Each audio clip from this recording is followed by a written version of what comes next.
right. Ah!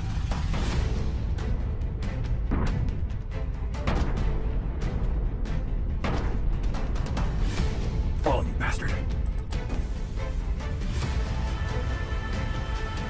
Is there anyone in there? Or are you just an animal? Superman is fighting amongst the people that love and adore him. This is Superman in the fight for his life that we've never seen him before. It's a lot more emotionally shattering when the end finally comes for him in this movie.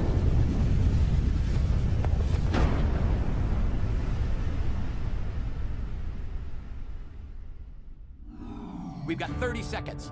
You need to fire engines now. In this movie, Doomsday is a bit of a mystery.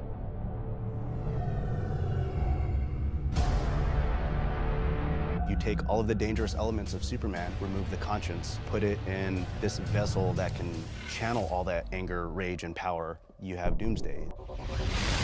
Doomsday is a threat that they've never seen before, they've never faced before, even more so than Darkseid. We've really got a bigger group than we've had for any of these movies before, fighting just one entity. So the more they battle it, the stronger it gets. We raised you so that you could be yourself. We didn't raise you to be alone, honey. This movie is a lot about relationships and the different kinds of ways relationships present themselves to one person. We see more of Superman's world. Doomsday Superman is something that the DC fans are very familiar with. We really wanted to warrant retelling this story and putting it in this continuity and in this universe. This movie is actually the first act of what the first original movie was. His plight at the start of the movie is whether or not to share his life further with Lois. I feel like it scares you that I might get to the truth. Clark, Kal-El, Superman. Taxi! He's got this identity crisis kind of going on. Do I stay human? Do I be the hero? Do I let Lois in? There's a reason why I'm so secretive. And? He's willing to not only admit finally that he's in love with this person and make this connection by revealing who he really is, but then on another level, he's willing to sacrifice all of that. We have other characters that weren't in the first movie. We incorporate the Justice League in this movie as well. Okay, next up. A lot of their scenes in this movie are basically scenes where he's asking their advice. Aren't you worried? About what? About bringing her into your world. The dangers. The sacrifice. Lois is us in this movie. There's something very vulnerable about that. Hopefully that's an element that the audience can relate to. I feel like I say this a couple of times a week, but thanks, Superman.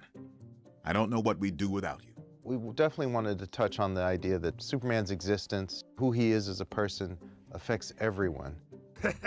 Superman! In this movie, we introduced Bibbo, who has no real connection to Superman other than he's a huge fan.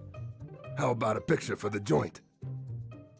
I really feel the producers do a great job of setting up that likability from Bibbo, that relatability, and Stupid thing. the story of him being saved in connection to all the other characters. Say Superman! Superman! And so he's our touchstone in the story that connects this story to what fans feel about Superman. Hey, if you ain't got a place to go, you can stay with me while Superman cleans this clown's clock. Real justice isn't reserved for some. It's everyone's right. Jerry O'Connell, who voices our Superman, has done a fantastic job. And Lois in this movie really had a very pivotal role. And so for us, it popped into our heads that Rebecca Romijn would be a great choice. Thanks for the ride. As far as their connection as being husband and wife, I think there's a familiarity there. Are you sure you're not just getting old? You'll have to tell me what that's like. Ha! Super touche. It was just so much fun to see them bring that to life. We need you, Clark. Jason O'Mara is our Batman, and again, returned in this continuity of films. You know, really comfortable in the role. Batman, zip line!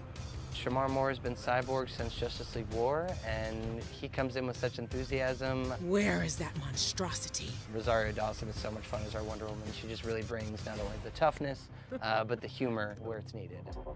Towel? I don't sweat. Maybe not on the outside. No real thoughts. It's all aggression, All about the fight. A killing machine.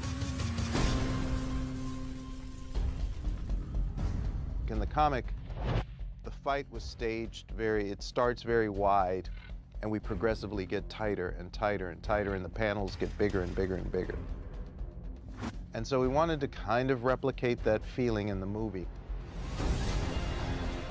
Superman has an emotional investment in stopping Doomsday. The idea that he may not survive is the first time he's ever had to deal with that kind of emotion. There's a point where we see the realization in his eyes. This is a thing that he may not be able to beat. As a fan, I want to see that depth and the idea that this sacrifice feels like it was given the weight to mean something. To try to push for something different was a really fun opportunity to do on this movie. It fired off on all cylinders, like, yeah, let's really bring something unique to this, but also have it still feel very reminiscent of the comic book.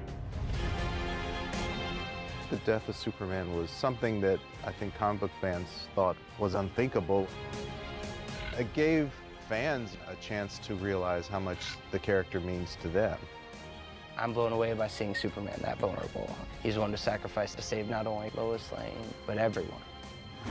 The biggest hero in the world can be killed, and anything can happen in this universe. If anyone's watching this, send help.